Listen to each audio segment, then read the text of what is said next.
La rivière était devenue monstrueuse et qu'à l'endroit où j'étais en train de regarder, il y avait un trou, alors qu'il y avait une maison avant. Depuis sa voiture, Marilyn filme le chaos qui l'entoure. C'est l'histoire d'un géant, aussi imposant que destructeur. Dans ces vallées du sud-est de la France, personne n'a oublié son passage. Ce géant, le voici. La tempête Alex.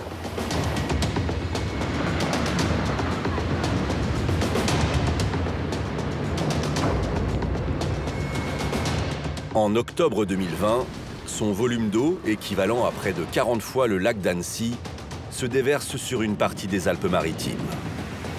18 personnes périssent dans ces eaux en furie.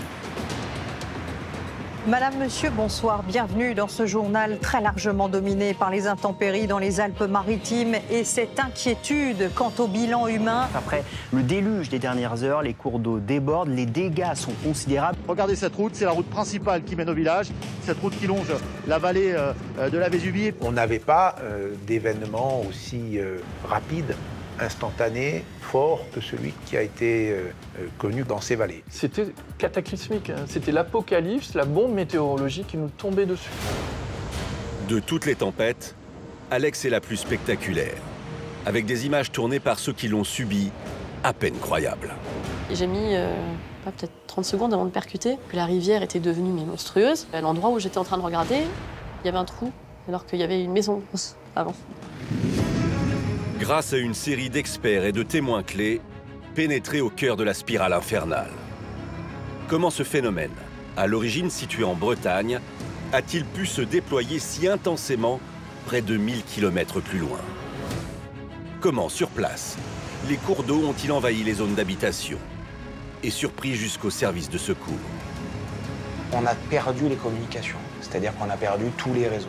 Jusqu'à présent, personne n'avait imaginé une telle quantité d'eau tombant sur un temps aussi court, sur une topographie aussi accidentée. Ce sont des précipitations que l'on rencontre sous un orage, sauf que là, il ne s'agit pas d'un orage qui dure quelques minutes, mais ça dure pendant des heures. La tempête Alex de 2020. Quand je vois jusqu'où l'eau est montée et qu'on me dit les pluies vont encore s'intensifier, je me dis mon Dieu, mais jusqu'où ça va aller? Une catastrophe. Je suis un journaliste extrêmement prudent, mais là, on ne maîtrisait plus rien. Hors de contrôle.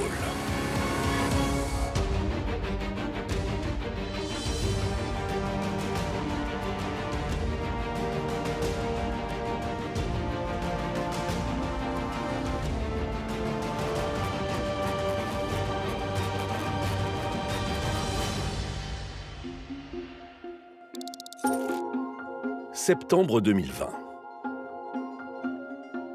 Dans la petite commune de Saint-Martin-Vésubie, dans le sud-est de la France, l'été touche à sa fin. C'est un havre de paix, Saint-Martin. C'est un endroit très vert, entouré d'arbres, avec la rivière. C'est un endroit où il fait bon vivre. Un village emblématique du département des Alpes-Maritimes, bordé de 3 cours d'eau. Le Boréon à l'ouest et la Madone de Fenestre à l'est alimentent la rivière de la Vésubie au sud. Le village est également baigné d'une nature sauvage et contrastée, le parc national du Mercantour. C'est vraiment les premiers contreforts des Alpes, au bord de la mer, ce qui rend cette région magnifique, mais on est vraiment sur de la montagne très rapidement après la mer.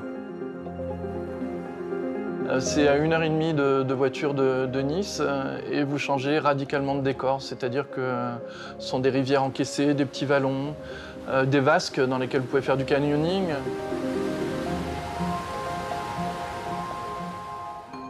Carole Petit est géomorphologue. Elle connaît parfaitement les reliefs de cette région montagneuse.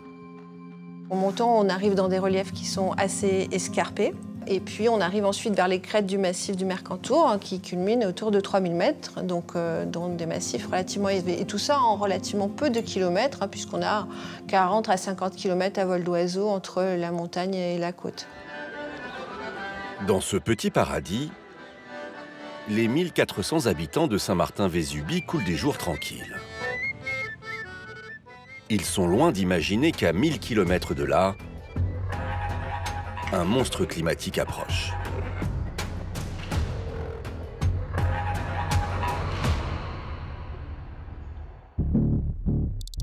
Jeudi 1er octobre. À Saint-Martin-Vésubie, les nouvelles ne sont pas bonnes. La préfecture annonce la fermeture des établissements scolaires dans tout le département.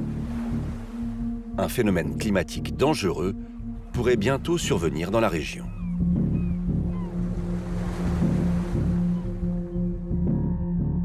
Je m'appelle Bernard Gonzalez, je suis le préfet des Alpes-Maritimes et en octobre 2020, je dirige les opérations de secours suite à la tempête Alex.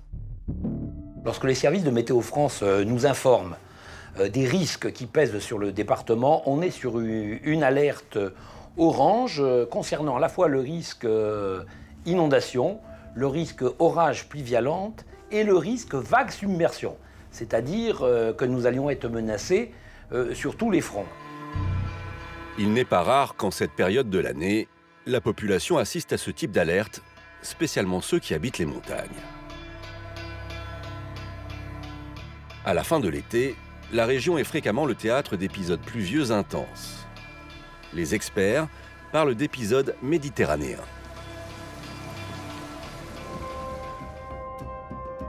En cette saison, la mer affiche encore des températures élevées, près de 23 degrés. L'air qui s'en dégage est fortement chargé en humidité. À sa rencontre avec les reliefs montagneux, il s'élève, rencontre l'air frais des hauteurs, se condense et se transforme en précipitation. Aurélien Ribes est chercheur à Météo France. Il étudie la formation de ce phénomène météorologique. En automne, on a une mer Méditerranée qui est encore chaude, ce qui favorise d'avoir des masses d'air au-dessus de la Méditerranée qui sont toujours chaudes et chargées en humidité. Et puis, on commence à avoir sur le continent des arrivées d'air plus froid, et c'est ce contraste de masse d'air qui favorise les orages et les épisodes méditerranéens. Mais l'épisode méditerranéen qui s'approche n'a rien de classique. Les prévisionnistes le redoutent. Sa singularité provient d'une gigantesque tempête. Identifiée sous le nom d'Alex, fruit de la rencontre de puissantes masses d'air de basses et de hautes altitudes, elle a pris la forme d'un tourbillon de 1500 km de diamètre. Bien que située en Bretagne, sa puissance a des conséquences jusqu'en Méditerranée. Aspirés par Alex, d'importants courants chauds montent actuellement vers le nord. La survenue d'un épisode méditerranéen exceptionnel est donc à craindre.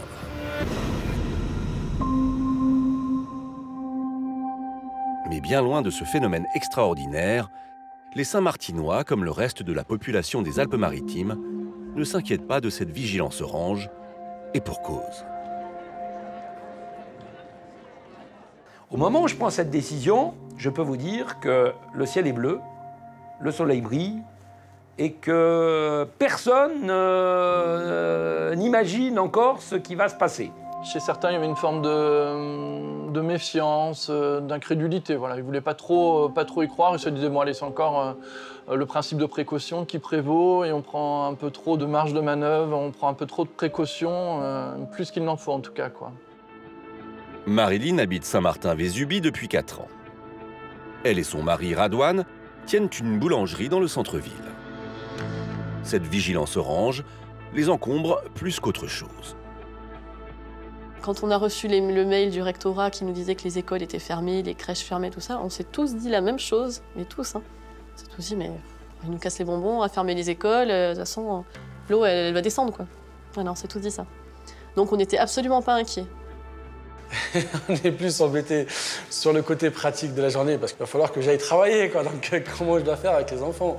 On prend vraiment ça à la légère, mais bon. Invisible à la vue des Saint-Martinois, un phénomène dangereux s'installe bel et bien sur la région. Et chaque minute qui passe rapproche la population locale de ce danger grandissant.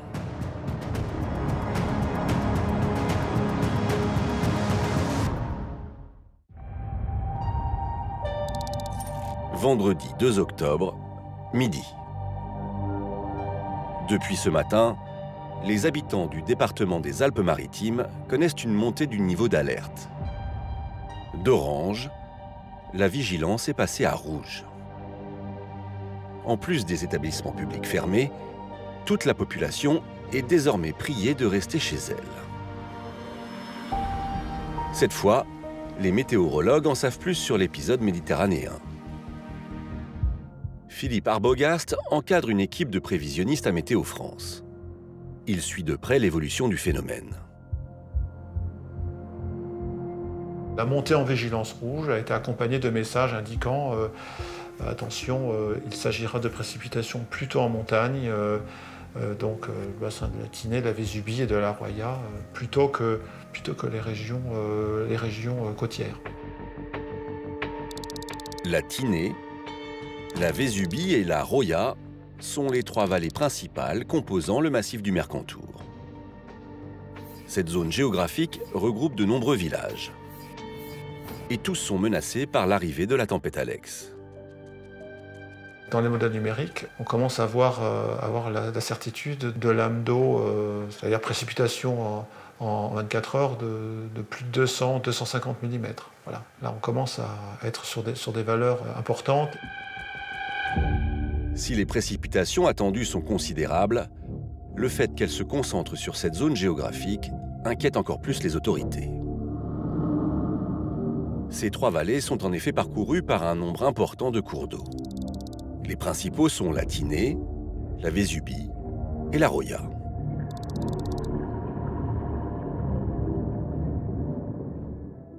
Pierre Brigode est hydrologue. Il a étudié le comportement de ces rivières en crue. La plus grande partie du temps, ces rivières sont très calmes. Si on remonte un petit peu dans l'arrière-pays, c'est vraiment des tout petits torrents très calmes, paisibles. Et toutes ont la caractéristique d'être alimentées par un grand réseau d'affluents. Les scientifiques l'appellent le bassin versant. Quand vous êtes au bord d'une rivière, le bassin versant, c'est vraiment la surface qui est en amont de cette rivière-là. Donc c'est une portion de territoire sur laquelle les pluies s'accumulent, ruissellent sur les pentes et arrivent jusqu'à la rivière que vous êtes en train d'observer.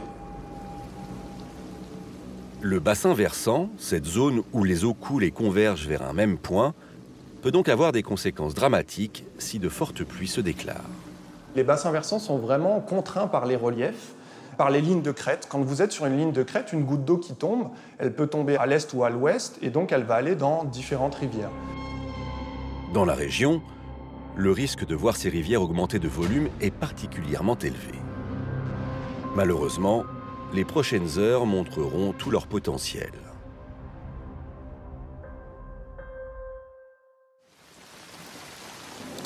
Vendredi 2 octobre, 13 h. L'arrivée d'Alex est prévue dans les prochaines minutes. Pourtant, les Saint-Martinois ne s'en inquiètent toujours pas. Imperceptible encore à leurs yeux, le phénomène climatique est en réalité déjà à l'œuvre. À 2 km de là, des pluies intenses s'abattent sur les hauteurs du bassin versant et nourrissent les affluents. Elles dévalent les pentes en direction de la rivière. Ce phénomène de ruissellement est le premier facteur précipitant la catastrophe. Au début des précipitations, il n'y a pas forcément beaucoup de débit. Il n'y a pas beaucoup d'eau, mais l'eau se met à ruisseler sur l'ensemble des bassins versants, des versants, et commence à s'accumuler de manière très importante dans les fonds de vallée. Et là, les débits commencent à augmenter. Donc il y a toujours un petit temps de décalage entre les premières pluies et la réaction des bassins versants. Le ruissellement doit aussi son action à la particularité du sol. Les plus hauts sommets, en particulier dans la vallée de la Roya ou dans la vallée de la Vésubie, ce sont des roches de type granitique ou de roches de type métamorphique dans lesquelles l'eau s'écoule, glisse, entre guillemets, l'eau dévale et ne s'infiltre pas lentement. Malgré cela, impossible de percevoir l'ampleur de la menace. Même si vers 14 h, les choses commencent à mal tourner. Très vite, j'ai Enfin, j'ai pas compris pourquoi. Honnêtement, au départ, je pensais qu'on avait une inondation dans la maison parce que je commence à voir de l'eau rentrer à l'intérieur.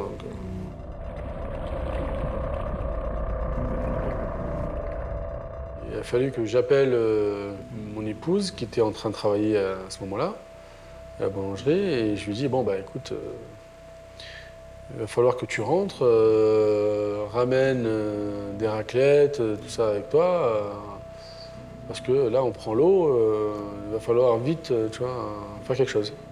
Il pleuvait bien, mais bon, rien d'exceptionnel non plus. Et c'est vrai que dans le centre du village, on se rendait compte de rien.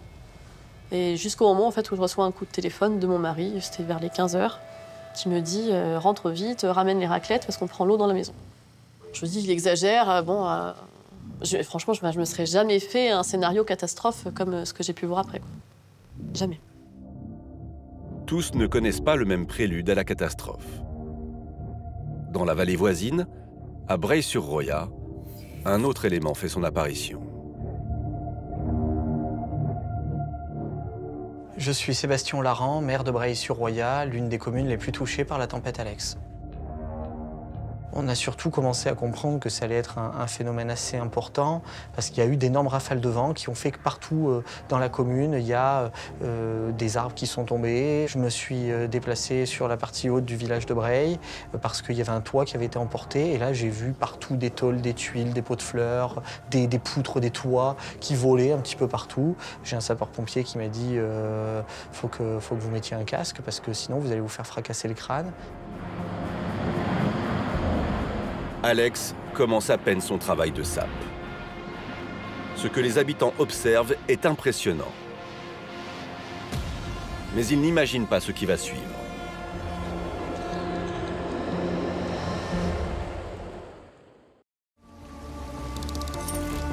« 15 heures. Alors que la pluie s'intensifie, à Saint-Martin-Vésubie, les secours se préparent déjà au pire des scénarios.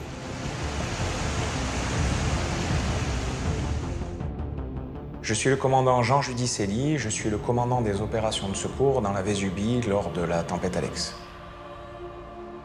Je me souviens juste qu'effectivement la pluie est plus intense et c'est vraiment vers 15 heures où là, nous on a des informations qui arrivent au poste qui nous informent que voilà, il y a des événements qui sont en train de se passer à Saint-Martin-Vésubie et donc c'est là où je décide de m'engager en fait. Très rapidement, on a demandé aux communes d'évacuer des populations pour les mettre à l'abri, les mettre en hauteur, sur les sommets. Et c'est ce qu'on a fait très rapidement parce qu'on s'est rendu compte que beaucoup d'eau tombait et que ça risquait d'être long. Une zone d'habitation est particulièrement vulnérable. Située sur la route de la Colmiane, dans le nord-ouest de la ville, elle regroupe de nombreuses habitations fortement exposées au torrent du Boréon, qui menace de quitter son lit. Vous avez des bâtisses qui sont pour certaines centenaires, même bicentenaires ou plus. Et vous avez tout le long et sur tous les côtés de la Vésubie des bâtisses qui sont construites, des quartiers entiers qui sont construits. C'est pour ça que très rapidement, on engage des personnels pour faire ces reconnaissances et ces actions de mise en sécurité des personnes qui sont vraiment des actions de sauvegarde. Depuis une maison en hauteur, un habitant filme le Boréon déchaîné. Un peu plus loin, Radouane et ses enfants sont directement touchés. Je vois l'eau qui stagne dehors et ça continue à rentrer. Et au fur et à mesure, le volume et la puissance de l'eau commençaient à faire flotter les meubles. J'avais des petits meubles des enfants qui étaient dans le salon et tout ça, et ils commencent à flotter. Les premières quantités de pluie qui vont tomber vont être absorbées par ce sol. Plus il est épais, évidemment, plus il va être en capacité d'absorber beaucoup d'eau. Mais cela dit, ça a une limite, c'est-à-dire qu'au bout d'un moment, il est saturé en eau. Et toute l'eau supplémentaire qui va tomber va ruisseler, puisque le sol et la végétation ne pourront plus l'absorber, la retenir.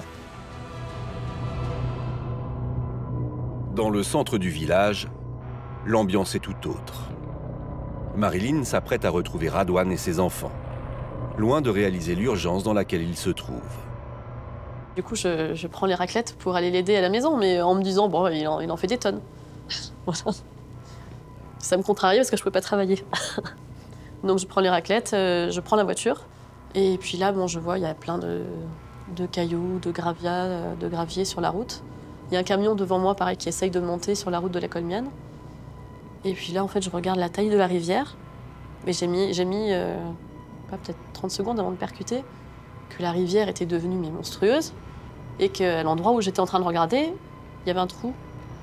Alors qu'il y avait une maison avant. Depuis sa voiture, Marilyn filme le chaos qui l'entoure. 3 heures après le départ de sa maison, le paysage est méconnaissable. Et cela n'est pas uniquement dû au climat, ni au ruissellement.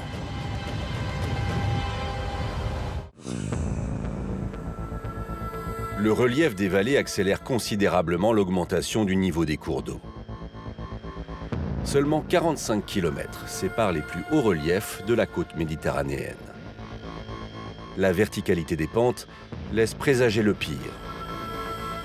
Comme l'explique Jean-Marc Lardot, professeur de géologie à l'Université de Nice. On est en dehors d'un système de crues standard. Je crois que c'est ça qui est important à mesurer sur un événement pareil. Et ça, c'est la conjonction anomalie météorologique et anomalie de topographie qui a conduit à cette situation extrême. C'est ça qui a été absolument catastrophique, parce que tout s'est passé très vite, et y compris des domaines en zone éloignée des torrents ont été affectés, parce que là, l'eau a dévalé les grandes parois verticales pour aller au plus vite à la mer. On retrouve le rôle de la gravité. L'eau descend la pente, et là, la pente, elle est verticale. Si je voulais prendre un équivalent auquel les gens pensent souvent, c'est véritablement une avalanche d'eau qui a déboulé sur le département, en particulier la vallée de la Roya ou la vallée de la Vésubie. Dans la vallée de la Vésubie, l'impressionnant déchaînement de l'eau est visible aussi par ceux qui tentent de gagner le village. À cet instant, Grégory Leclerc, reporter au quotidien Nice Matin, remonte la rivière située en aval du Boréo. Là, j'ai retrouvé un sapeur-pompier que j'avais prévu de suivre. Et c'est ensuite, quand on a commencé à s'engager dans la vallée de la Vésubie, qu'on a vraiment mesuré l'ampleur du phénomène, d'avoir une pluie battante, un rideau d'eau, dès l'entrée de la vallée de la Vésubie, alors qu'il ne pleuvait pas sur le littoral. On s'est pris un rideau quasiment d'1 kilomètre à l'autre. Et on a vu que la Vésubie était en crue, violente, extrêmement violente. Et j'ai à peine eu le temps d'échanger 2-3 textos avec mon collègue qui était en préfecture des Alpes-Maritimes pour lui demander un peu quel était l'état des lieux là-haut. Et il m'a envoyé, je me souviens de l'heure, c'était 16h16. Il m'a envoyé un texto, il m'a dit « Tu montes vers un événement historique ». Et là, j'ai pas réalisé, je comprenais pas, donc je lui ai posé la question, je lui ai dit « Mais quoi, dis-moi en plus ». Et en fait, j'ai jamais reçu la réponse, parce que le réseau téléphonique est tombé d'un coup. Les réseaux traditionnels disparaissent, puisque les antennes relais, certaines sont à terre, la fibre est arrachée, tous les câbles en fuite sont sectionnés. L'absence de réseau téléphonique paralyse les services de secours. La communication sur théâtre d'opération est primordiale. On a perdu les communications, c'est-à-dire qu'on a perdu tous les réseaux. C'est-à-dire que rapidement, on a perdu nos radios, on a perdu les téléphones portables, mais tous les réseaux, GSM. On a perdu le filaire, c'est-à-dire que plus de réseau Internet. Donc si les communications dysfonctionnent ou si les communications sont perdues, vous perdez cette relation de j'ai besoin de renfort, je suis à tel endroit, je me déplace à tel autre. Et donc là, vraiment, on va se situer et on va tomber dans une situation qui était inconnue. Il n'y a pas que le réseau téléphonique. En réalité, il n'y a tout simplement plus d'électricité. Donc bon, là, on se regardait tous dans le village, c'était coupé partout, puis c'est jamais revenu. En fait, le courant n'est jamais revenu à partir de ce moment-là. En seulement 2 heures, les conditions se sont fortement dégradées. Pourtant, un phénomène bien plus grave est sur le point de se produire.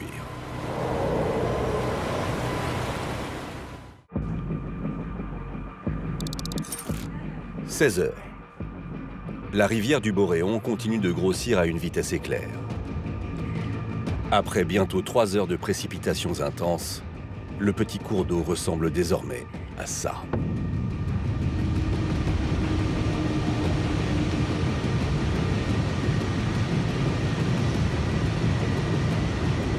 Pour se rendre compte de ces nouvelles proportions, une image. En été, le cours d'eau est large de 3 mètres en moyenne. À l'automne, il passe à 15 mètres. Avec Alex, sa largeur s'étend jusqu'à 200 mètres. Pour s'imposer à la Terre de cette façon, l'eau doit atteindre un niveau de puissance et de destruction exceptionnel. C'est ce que les scientifiques appellent le pouvoir d'érosion. Quand elle dévale les pentes, l'eau charrie quantité d'éléments sur son passage. Ce phénomène a pour effet d'éroder les berges et d'élargir le lit de la rivière. Son pouvoir érosif, c'est la capacité que va avoir l'eau, au moment où elle coule, d'arracher des blocs, des graviers, des petits bouts de sable, des arbres, etc. Et plus elle va éroder, plus elle va se charger en particules. Donc le flux est plus dense, et donc il a une capacité érosive encore supérieure. Sédimentologue, Sébastien Mijon a étudié cette eau pleine de matière en suspension. Si on pouvait être à l'intérieur, on verrait sans doute relativement peu de mouvement, parce qu'on a une telle concentration en particules, eh bien que finalement, on a quelque chose qui devient presque quasiment solide. C'est-à-dire qu'à l'intérieur de ce qui était le cours d'eau, on a finalement donc quelque chose qui va se déplacer en fait de manière quasi subhorizontale par rapport au fond. Donc si on suivait un petit peu le déplacement des particules, eh bien au contraire, elles seraient probablement sur une ligne horizontale et puis donc elles avanceraient en fait en suivant cette ligne. C'est un mélange de fines particules, de toutes petites argiles et en même temps de blocs rocheux. C'est du point de vue physique, c'est la pire des situations imaginables, quoi. C'est-à-dire qu'on va avoir une force d'abrasion, donc d'impact sur les constructions, d'impact sur la nature, d'impact sur les animaux, d'impact sur les végétaux, qui va être tout à fait exceptionnel.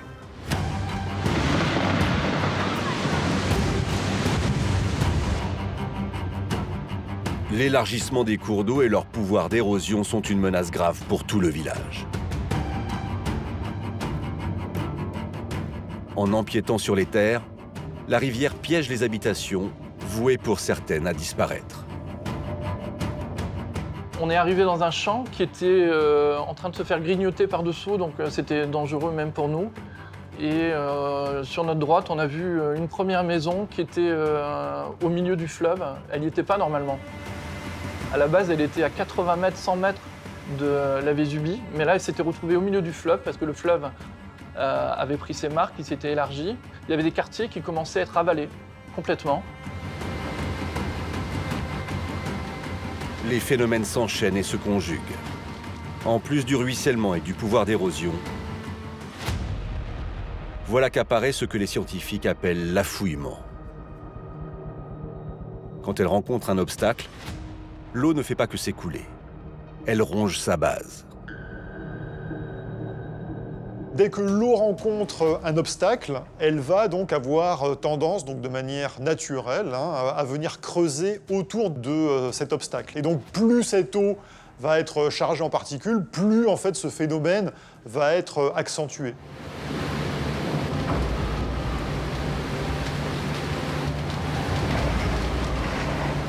Conséquence, l'eau est si destructrice que rien ou presque ne lui résiste.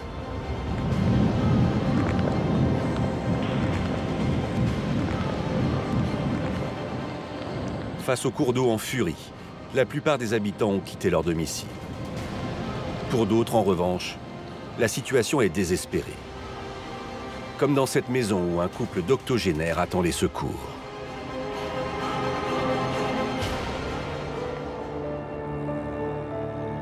En remontant de quelques mètres, on a vu une maison qui nous paraissait vraiment toute petite sur le coup. Et dedans, on a vu 2 petites lumières s'agiter. Il y avait un couple de personnes âgées, ils étaient en perdition. Leur maison était en perdition au milieu de la Vésubie. Impossible de les rejoindre. Ils étaient déjà trop loin de la rive. À la base, encore une fois, ils étaient loin de la Vésubie, mais là, la maison s'était retrouvée au milieu de ce fleuve. et pas moyen de le secourir. On se sentait terriblement impuissant et on a compris très vite qu'il n'y aurait rien à faire pour eux. La maison du couple est partie avec eux. Malheureusement, à partir du moment où les éléments se déchaînent, il n'y a plus rien à faire. C'est-à-dire que tout pompier que vous êtes, vous ne pouvez pas intervenir dans une telle furie. C'est cataclysmique, on ne se rend pas compte. Les appareils de mesure implantés dans les cours d'eau enregistrent des valeurs de débit colossales. Les relevés sont plus de 120 fois supérieurs à la normale, de 5 mètres cubes seconde à plus de 600 mètres cubes seconde. Ce sont des vitesses qui sont extrêmement importantes et donc une force considérable qui emporte énormément de choses sur son passage. Jusqu'à ce que tous ces outils soient eux aussi emportés par la tempête. Ces données, on peut y accéder en temps réel, de manière classique, afin de voir ce qui se passe, même si, typiquement des pluviomètres, il y en avait qui étaient au bord de la rivière et qui ont été emportés par l'eau lors de ces premiers débordements. Clairement, il y a certains capteurs qui sont là depuis plusieurs années, voire dizaines d'années, qui n'ont jamais été emportés. Le fait qu'ils soient emportés est une première indication de la violence de cet épisode par rapport à d'autres. Les éléments se déchaînent depuis maintenant 5 heures et rien ne semble s'améliorer. À Saint-Martin-Vésubie, comme dans le reste des vallées, la situation paraît même s'aggraver.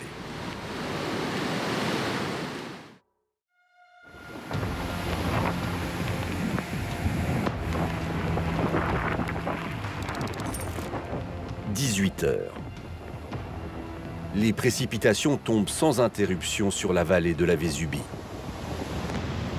Jamais de mémoire de Saint-Martinois, une pluie n'avait été aussi longue. Ce sont des précipitations que l'on rencontre sous un orage, sauf que là, il ne s'agit pas d'un orage qui dure quelques minutes, mais ça dure pendant des heures. C'est constant, c'est la même intensité tout le temps. D'habitude, les orages, moi, ils ne durent pas longtemps en plus ici. C'est un gros orage et puis après, c'est fini, quoi. Et là, ça ne s'arrête pas. L'épisode méditerranéen atteint des records de durée pour la région. La dépression Alex, toujours située dans le nord-ouest de la France, continue de pousser le flux d'air chaud et humide vers les reliefs des Alpes-Maritimes.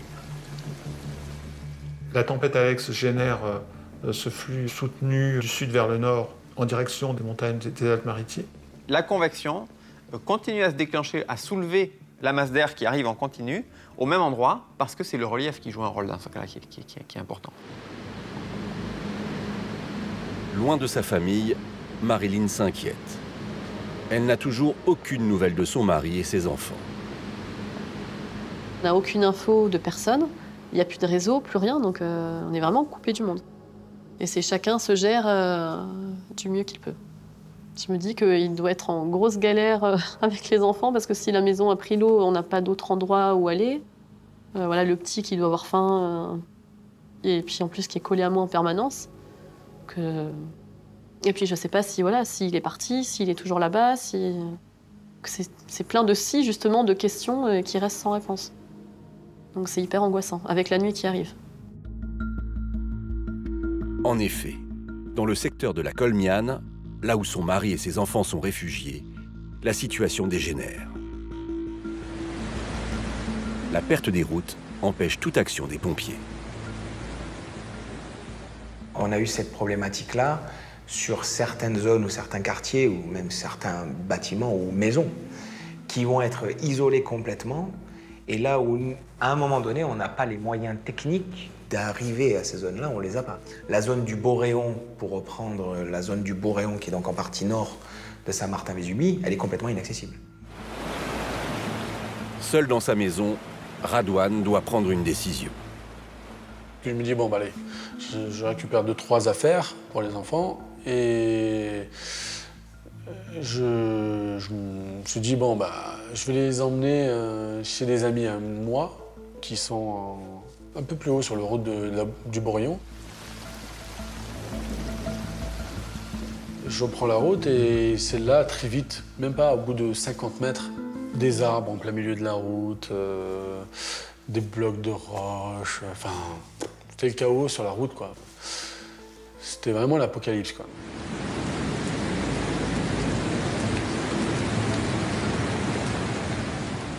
C'était de plus en plus catastrophique, jusqu'au moment où je vois la route devant chez moi partir.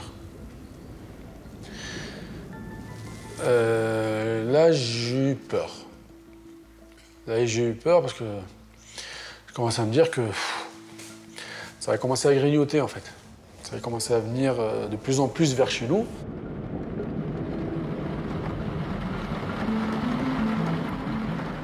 Et j'ai nulle part où partir, en fait. Je suis sur le terrain, donc là, je fais marche arrière et je remonte encore plus haut. Je me dis, si c'est venu là, clairement, le meilleur endroit et dans lequel on est à l'abri, à ce moment-là, c'est la voiture. J'ai pas de réseau, j'ai rien, donc reste dans la voiture. Hein.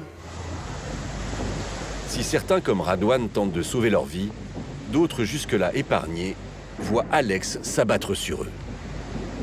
L'épisode Alex, il est particulier parce qu'il impacte différents bassins versants en même temps. Et ça, c'est quelque chose qui est assez rare, qui a été peu vu en tout cas pour l'instant. C'est le cas de la vallée voisine, à Breil-sur-Roya, où la tempête se déchaîne avec la même violence. Contrairement à ce qui s'est passé dans d'autres vallées des Alpes-Maritimes, je pense à la Vésubie par exemple, où le pic de la crue a été atteint aux alentours de 17h. Nous, à 17h, il s'était encore quasiment rien passé. Nous, la crue ici, dans la vallée de la Roya, et en particulier sur le bas de la vallée de la Roya, elle est survenue tard dans la nuit. Le pic de la crue, c'était plutôt entre minuit et 2h du matin. Donc, ce qui fait que finalement, on a assez peu d'images en mémoire de la catastrophe. Je ne sais pas si c'est mal ou si c'est bien, mais en tout cas, c'est vrai que c'est une particularité ici dans la Roya. Ces rares images, les voici. Une pluie battante et continue qui va durer près de 12 heures.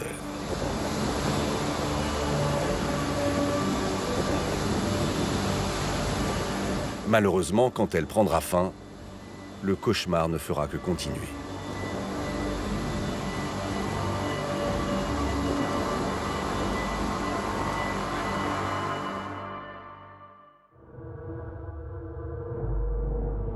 Samedi 3 octobre, il est 6h50. À 50 km des vallées, dans la base aérienne de Carrosse, un homme part en reconnaissance dans la montagne.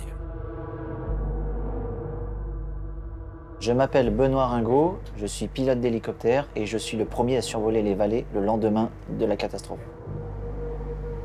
On me demande très clairement, dès que vous pouvez commencer à décoller, on a besoin de vous.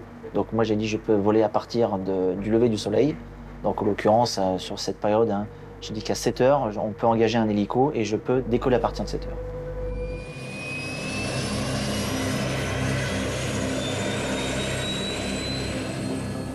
Le samedi matin, quand les premiers hélicos décollent, c'est vrai que c'est un grand point d'interrogation et on savait qu'on allait découvrir une situation terrible, une situation de guerre. Je décolle pour la Vésubie, l'une des 3 vallées, qui m'a été demandé d'abord de survol par l'EDF pour essayer de trouver les défauts, pour essayer de faire rétablir l'électricité. Donc la première mission, le décollage à 7h, c'est ça. Et donc on remonte la Vésubie. Benoît Ringot survole quotidiennement ces vallées. Pourtant ce jour-là, il est complètement désorienté. Je y vole toute l'année dans ces vallées et bêtement je me dis je me suis trompé, c'est pas encore ici, c'est un peu plus loin. Et je regarde les montagnes environnantes et je me rends compte qu'en réalité on est bien au bon endroit. Donc à ce moment-là, ça me donne encore des frissons aujourd'hui, c'est-à-dire qu'on se rend compte que la vallée a totalement changé.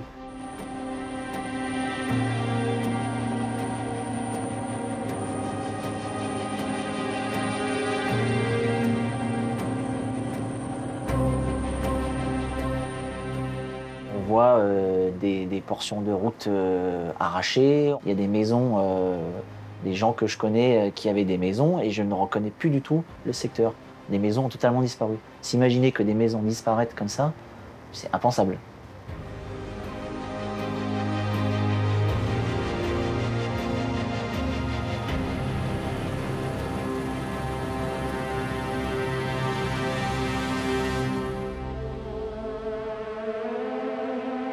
À terre, le spectacle est encore plus terrifiant.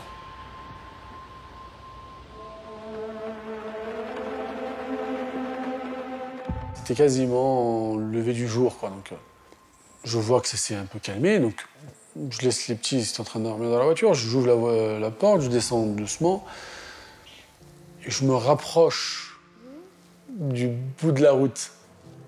Et là, la claque, quoi. C'était indescriptible. Indescriptible. Enfin, j'étais complètement choqué. Choqué, je me tenais la tête, j'étais paralysé sur le moment en voyant ce que je voyais, quoi.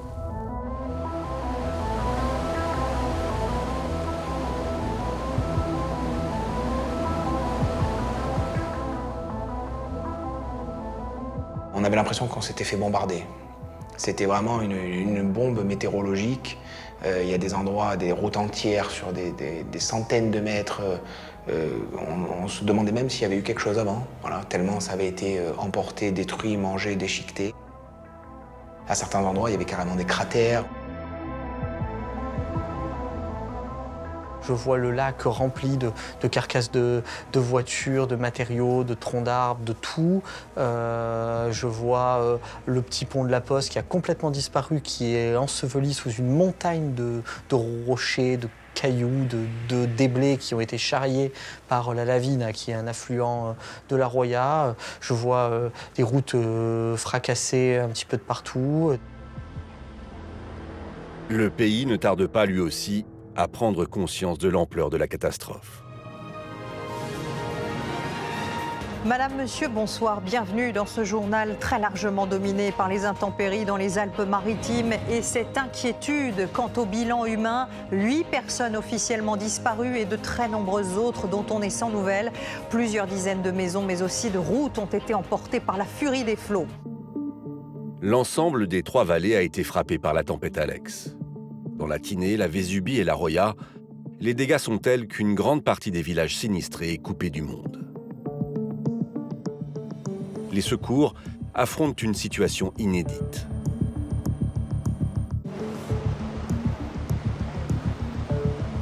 Dans la Roya, la situation est préoccupante.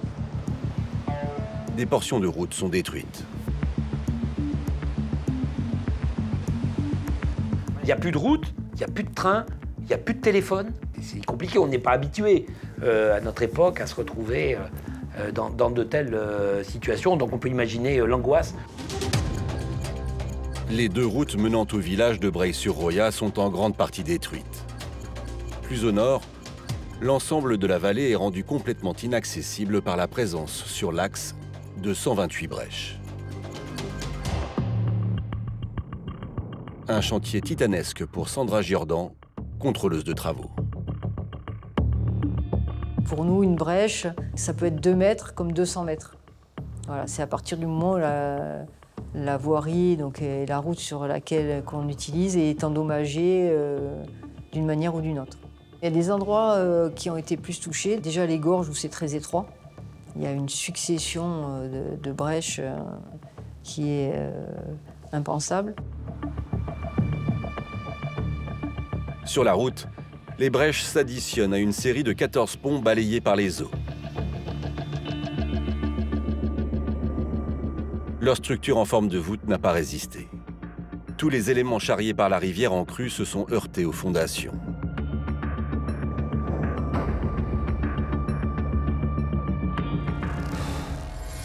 Ici, dans la vallée de la Roya, comme dans les vallées voisines, toute communication avec l'extérieur est rompue. Les signalements de personnes disparues affluent. La grande problématique, c'était le téléphone portable. Plus de batterie, pas de réseau. Est-ce que ma maman est vivante? Est-ce que mon frère a pu s'échapper? Est-ce que vous avez des nouvelles de ma grand-mère? On se dirigeait vers moi, journaliste, pour essayer d'avoir des nouvelles, savoir ce qui se passait. J'essaie d'avoir des nouvelles de mon mari et de mes enfants très vite. Et donc je demande à tout le monde s'ils ont vu Radwan et les enfants. Et personne n'arrive à me dire. Dans cet environnement où tout déplacement relève de l'exploit, seuls les pompiers sont capables d'arpenter le terrain.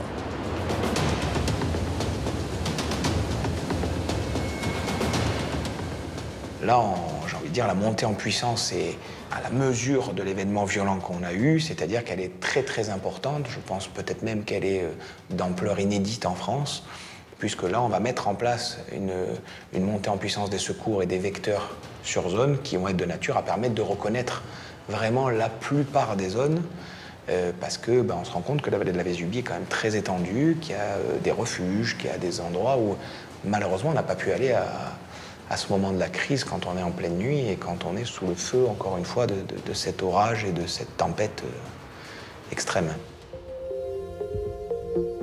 L'état de catastrophe naturelle est déclaré dans 70 communes. Alex a fait 18 victimes, emportées par des quantités d'eau faramineuses.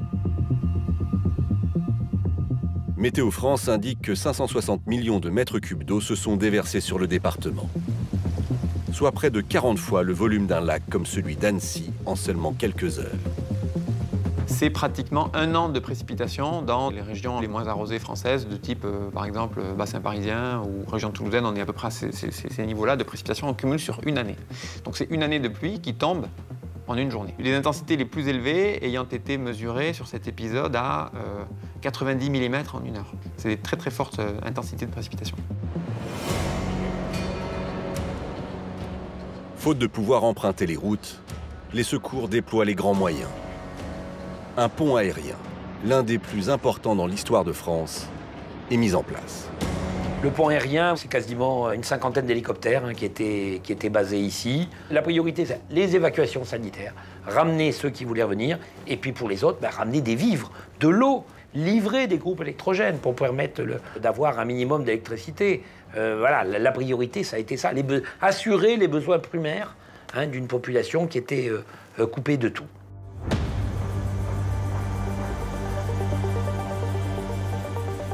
Dans la journée de dimanche, par contre, ça a commencé à arriver en masse. L'eau, la nourriture, les vêtements, les produits d'hygiène, tout est arrivé en très très grande quantité. Donc tout arrivait en Breil, par le train ou par la route. Et après, il nous appartenait de le faire monter sur le haut de la vallée, par hélico. Ces moyens colossaux viennent en aide à 12 000 personnes isolées, comme à Saint-Martin-Vésubie, où les habitants se retrouvent après 24 heures d'angoisse. On est tous regroupés sur la place du village, avec tous les habitants qui habitent le village, tous ceux qui ont été rapatriés, qui ne peuvent plus rentrer chez eux. Et d'un seul coup, je tourne la tête et je vois mon mari avec les 2 enfants. Et là, tout le monde se met à pleurer et on se saute tous dans les bras, quoi. Parce que ça soit moi ou lui et les enfants, on a tous pu penser à un moment que l'autre était mort, clairement. Malgré la joie des retrouvailles, le paysage tristement saccagé rappelle à tous l'urgence de la situation. Après avoir tout détruit, Alex impose maintenant de tout reconstruire. Hier, à Saint-Martin-Vésubie, une végétation abondante bordait les cours d'eau. D'immenses étendues de roches l'ont aujourd'hui remplacée. Quand vous alliez à Saint-Martin-Vésubie avant l'épisode Alex, on avait une rivière qui était finalement sur une largeur assez faible, et puis des berges qui étaient tranquilles, végétalisées. Maintenant, on se retrouve dans un lit de rivière qui est complètement envahi de débris, de blocs, de gravats, qui fait 4 ou 5 fois la largeur qu'il avait avant, et donc qui a occupé un espace beaucoup plus important. Les vallées se relèvent progressivement de la tempête. Mais le réchauffement climatique oblige à la plus grande vigilance. On s'attend, sous l'effet du changement climatique d'origine anthropique, à avoir des épisodes de fortes précipitations, épisodes méditerranéens, plus intenses, et donc également plus fréquents pour les épisodes les plus forts parmi ceux-là, au cours des décennies à venir, au fur et à mesure que le climat va devenir plus chaud. Il y a une évolution climatique qui est susceptible de s'emballer. Évidemment, ceci peut être à l'origine d'événements météorologiques dont nous ne connaissions pas l'ampleur jusqu'à présent. Et tout l'enjeu, c'est allons-nous être capables de limiter ces événements météorologiques extrêmes. Parce que la topographie sera toujours là pour nous jouer un mauvais tour. Dans les vallées, la construction de murs de soutènement et de ponts adaptés aux grandes crues permettent au village d'envisager l'avenir plus sereinement. Même si personne ici n'oubliera le passage d'Alex. Une tempête hors de contrôle.